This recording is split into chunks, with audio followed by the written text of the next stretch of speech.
ये जो रिसेंटली सलमान खान और अश्नीर ग्रोवर की कंट्रोवर्सी वापस से सुर्खियों में आई है, आज हम इसके ऊपर बात करेंगे और ये देखेंगे कि इस तरह के किस्से आजकल क्यों इतने सोशल मीडिया पे आते हैं और इस पूरे केस में गलती किसकी थी। इस केस के बारे में आपको थोड़ा सा बैकग्राउंड तो होगा ही, तो मैं इसकी ज़्यादा डिटेल्स में नहीं जाऊँगा। हम डायरेक्टली आगे बढ़ते हैं और ये डिस्कस करते हैं कि इन दोनों लोगों में से ज़्यादा टॉक्सिक कौन है। और यहाँ से आगे बढ़ने से पहले ही मैं एक डिस्क्लेमर आपको दे देता हूँ कि इस वीडियो में मेरी लैंग्वेज थोड़ी शार्प होगी, क्योंकि मेरा ऐसा बिलीफ है कि आपको कभी कभी उसी भाषा का यूज़ करना चाहिए जो भाषा सामने वाला डिजर्व करता है या फिर जो भाषा उसको समझ में आती है। इस पूरे किस्से की शुरुआत होती है अश्नीर ग्रोवर से। अब अश्नीर ग्रोवर का बातचीत करने का स्टाइल थोड़ा सा रफ तो है ही, उसको थोड़ा अपना स्वैग दिखाना होता है बात करते करते, उसको ये दिखाना होता है कि मैं बहुत कूल हूँ, मैं कहीं का तुर्रम का हूँ। मतलब हमेशा तू तोड़ा करके बात करेंगे, ऐसे बात करेंगे कि जैसे सामने वाला मेरे से नीचे है। मान वाली कर लो ना यार, मैंने सलमान खान को बोला कम कर दे भाई, तू 4.5 में मान गया राइट। तो अब अश्नीर का जो एक कमेंट था 20 करोड़ और 4.5 करोड़ वाला कि ये बिजनेस डीलिंग तो 20 करोड़ की थी, फिर उसकी टीम ने हमको बोला कि तुम क्या भिंडी बाजार में आए हो, फिर मैंने उससे बोला कि चल तू 4.5 करोड़ ही ले ले लेकिन बात खत्म कर। मतलब इंसान चाहे अपने से छोटा हो या अपने से बड़ा हो, लेकिन हमारा बातचीत करने का लहजा वैसा ही रहेगा, वही तू तड़ा करके बात करना, उसने ऐसे बोला, उसको ऐसे कर दिया, वगैरह वगैरह। और by the way Salman Khan Ashneer Grover से एटलीस्ट 10-15 साल बड़े तो होंगे ही। अब अगर कोई बिजनेसमैन अपने किसी बिजनेस डीलिंग की बात कर रहा है तो वो थोड़ा प्रोफेशनली भी बात कर सकता है, थोड़ा सटल होकर भी बात कर सकता है, लेकिन फिर अगर हम वैसे बात करेंगे तो वो अपना स्वैग कैसे दिखाएंगे। सो यहाँ पे पहली गलती थी अश्नीर ग्रोवर की कि चाहे आपने अपनी बिजनेस डीलिंग की बात करी, आपके स्टैटिस्टिक्स नंबर चाहे ठीक भी हों, लेकिन आपका बात करने का तरीका गलत था। इनको ये दिखाना था कि देखो मैं कितना शातिर बिजनेसमैन हूँ, मैंने अपने बिजनेस के टैक्टिक्स यूज करके सलमान खान को भी जीत लिया, सलमान खान को भी अपने नीचे लगा दिया। अब सलमान खान जी कोई कम तो है नहीं। सलमान खान जी को जब इस किस्से के बारे में पता चला तो उन्होंने बोला होगा, अच्छा तुम हमसे ऐसे बात करोगे, ये कौन है जो मार्केट में नया शेयर आया हुआ है, बुलाओ कभी इसको हवेली पे, दिखाते हैं इसको इसकी जगह। सो यही रीजन था अश्नीर को बिग बॉस में बुलाने का, और तो कोई वजह हो नहीं सकती। सलमान खान को अपना ईगो सेटिस्फाई करना था और अश्नीर को उसकी जगह दिखानी थी। सलमान खान ने जो अश्नीर को बोला वो पॉइंट सही था, वो पॉइंट लॉजिकल था, लेकिन उसमें एक गलती कर दी।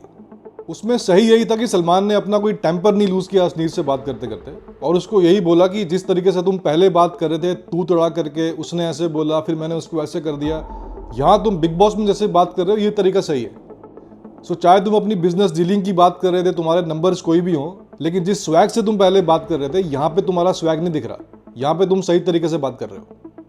अब सलमान ने जिस तरीके से अपना मैसेज पास ऑन किया वो भी सही था, और यहाँ तक जो आर्ग्यूमेंट्स दिए वो भी सही थे, लेकिन फिर अपना स्वैग भी दिखाई दिया कि मैं तो तुम्हें जानता तक नहीं था, अभी बस 2 दिन पहले ही मुझे पता चला, मेरी टीम ने बताया कि अश्नीर ग्रोवर आ रहा है बिग बॉस में। मतलब अश्नीर की जो एक क्लिप है ये कोई नई क्लिप नहीं है, ये 1-2 साल पुरानी क्लिप है। तो या तो सलमान ने खुद से ये क्लिप देखी होगी या उनको किसी ने क्लिप दिखाई होगी, उन्होंने क्लिप देखी, उनका इसके ऊपर कुछ रिएक्शन होगा, फिर उन्होंने प्लान किया कि इसको बिग बॉस में बुलाएंगे, इसको इसकी जगह दिखाएंगे, इसकी बेइज्जती करेंगे। तो ऐसा तो नहीं हो सकता कि सलमान खान को अश्नीर के बारे में सिर्फ अभी 2 दिन पहले ही पता चला। लेकिन अब क्या करें, स्वैग तो दिखाना ही था।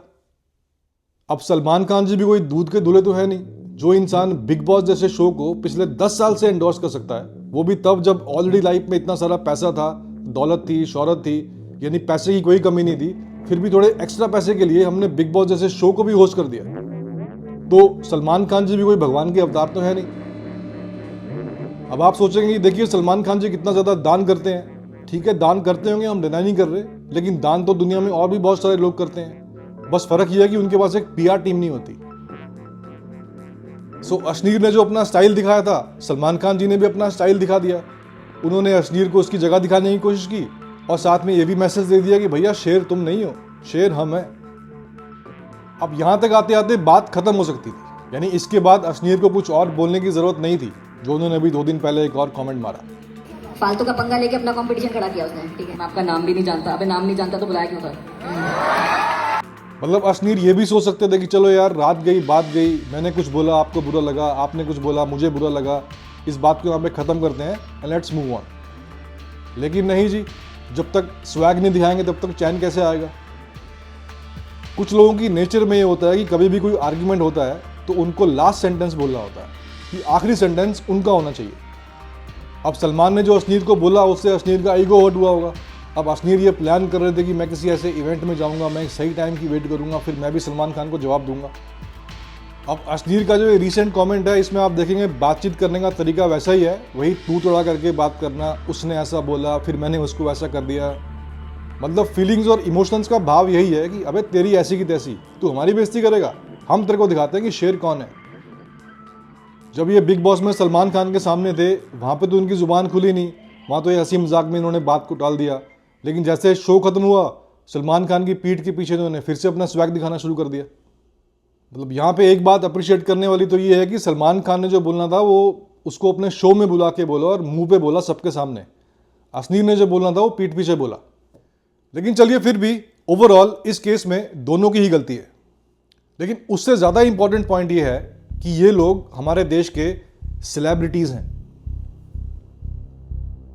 अब सेलिब्रिटी का मतलब ये होता है कि कोई ऐसा इंसान जिसको हम सेलिब्रेट कर सकें। अब आप इन लोगों को देखिए, इनकी उम्र 50, 55, 60 साल के आसपास होगी, लेकिन उसके बाद भी आप इनका मैच्योरिटी लेवल देखिए, इमोशनल इंटेलिजेंस देखिए।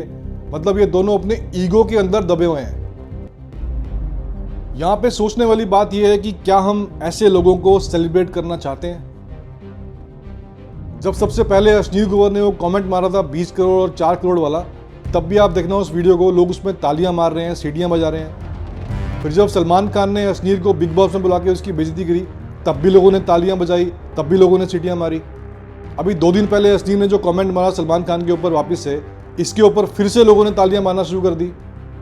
कल को सलमान खान जी ने अगर फिर से सोचा कि मैं अश्नीर ग्रोवर को उसकी जगह दिखाऊंगा, तो आप देखना लोग उस पर फिर से तालियां मारेंगे, फिर से सीटियां बजाना शुरू कर देंगे। तो ये सब सर्कस चलता रहेगा।